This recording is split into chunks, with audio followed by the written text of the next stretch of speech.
आज हम लोग चर्चा करेंगे कि यूजीसी के अध्यादेश आने के बाद इस देश के माहौल बिगड़ते माहौल के बारे में। दोस्तों, देश बिल्कुल सही चल रहा था।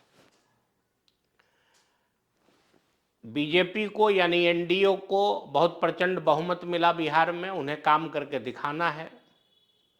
इसी बीच में पता नहीं कहां से किस राजनीतिक मजबूरी के तहत इन लोगों ने यूजीसी अध्यादेश को जारी कर दिया। जैसे जारी हुआ, जो लोग उससे अफेक्टेड थे उन लोगों ने आंदोलन शुरू कर दिया। अब वो सड़क पे आ गए।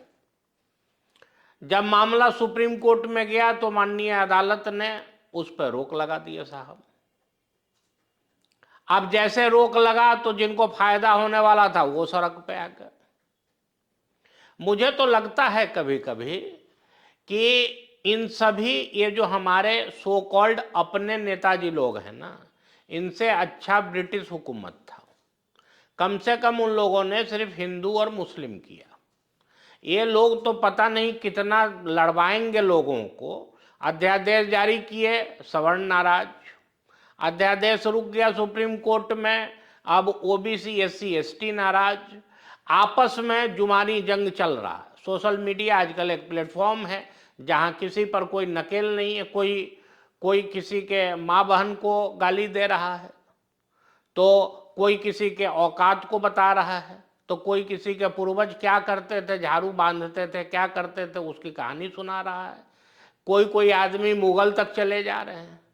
सवाल यह है क्या कि केंद्र सरकार ने, जिसकी यह जवाबदेही है, इस अध्यादेश को जारी करने से पहले क्या उनके यहाँ कोई इस तरह का कमेटी नहीं है जो कि इस चीज के सामाजिक असर का पहले अध्ययन करता? और अगर इसे जारी करना ही था तो कम से कम उस फॉर्मेट में किया जाता, इसका प्रारूप ऐसा बनता जिसको सभी वर्ग स्वीकार कर लेते। मैं आज इसके गलत और सही होने पे मैं जाना नहीं चाहता हूं। मेरा सिर्फ यह कहना है कि अगर इस तरह का कोई भी अगर आचरण अगर होगा देश में, तो निश्चित रूप से यह देश के अखंडता के लिए खतरे की घंटी बज जाएगी दोस्तों। क्योंकि जिसको फायदा होने वाला है, आपने दिखा दिया साहब रसमलाई, और अब यहाँ रसमलाई गायब कर दी है। तो भाई उनको अब लग रहा है कि भाई हमको रसमलाई मिलने वाला था, ये तो मिला ही नहीं।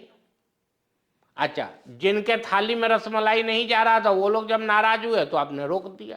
आपने नहीं रोका, मतलब माननीय सर्वोच्च न्यायालय ने रोक दिया। ऐसे स्थिति में ये मेरा या सभी बुद्धिजीवियों का निश्चित रूप से एक मंतव्य होगा कि भाई इस तरह के अध्यादेश को जिसका सामाजिक असर पड़ सकता हो, इसको जारी करने से पहले इसका अध्ययन बिल्कुल हर स्तर पे होना चाहिए ताकि सामाजिक समरसता बनी रहे। अभी के समय में कुछ दिनों से सामाजिक समरसता लग रहा है कि पूरे देश में है ही नहीं। जिसको देखिए वही अपने वर्ग के तरफ से नेतागिरी शुरू किए हुए हैं। जिनको हो सकता है बहुत समझ में आए ना आए कोई मतलब नहीं है, उन्हें यही सिर्फ समझाया जा रहा है हर वर्ग के नेताओं से कि भाई आप जो है एक अच्छा चीज आपको मिलने वाला था, क्या मिलने वाला था, उसको क्या फायदा होगा, इसका कोई अध्ययन नहीं, लेकिन मिलने वाला था जो अब नहीं दे रहा है। इन लोगों को ऐसा लग रहा है सवर्णों को कि भाई हमारे खिलाफ यह काम किया जा रहा है। कैसे खिलाफ होगा, इसका भी अध्ययन अगर हो गया होता तो निश्चित रूप से माहौल इतना खराब नहीं होता। अभी भी समय है। केंद्र सरकार को चाहिए कि राजनीति के साथ साथ सामाजिक असर को भी देखे और तब जाके इस अध्यादेश में अगर कोई सुधार करना हो, लेकिन सुधार करते समय निश्चित रूप से उस वर्ग को भी बैठाया जाए जिनको ऐसा लग रहा है, जो अपने आप को ठगा हुआ महसूस कर रहे हैं, ताकि अगर कोई वैसा प्रारूप अगर बने जिसको कि सभी कोई स्वीकार करें, तभी ऐसे अध्यादेश को जारी किया जाना चाहिए।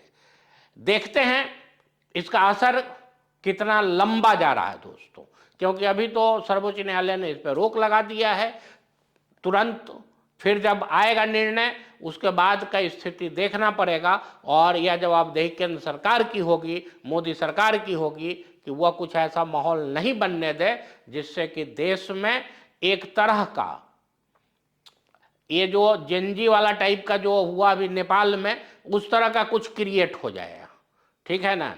चाहे वह स्वर्ण करे, चाहे SC ST करे, OBC करे, उसका असर इस देश पे ही पड़ना, इस देश की समरसता पे, अखंडता पे पड़ना है। जहां अभी सभी कोई विकास की बात करते, सभी कोई महंगाई की बात करते, तो नहीं, अब हम लोग इसी में लगे होंगे साहब।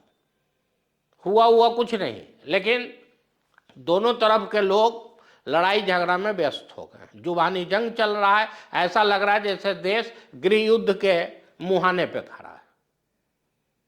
इसीलिए सरकार से निवेदन है, आग्रह है, अनुरोध है कि वो सभी बिंदुओं पे अध्ययन करने के बाद ही अगला कोई कदम उठाए। नमस्कार, जय हिंद।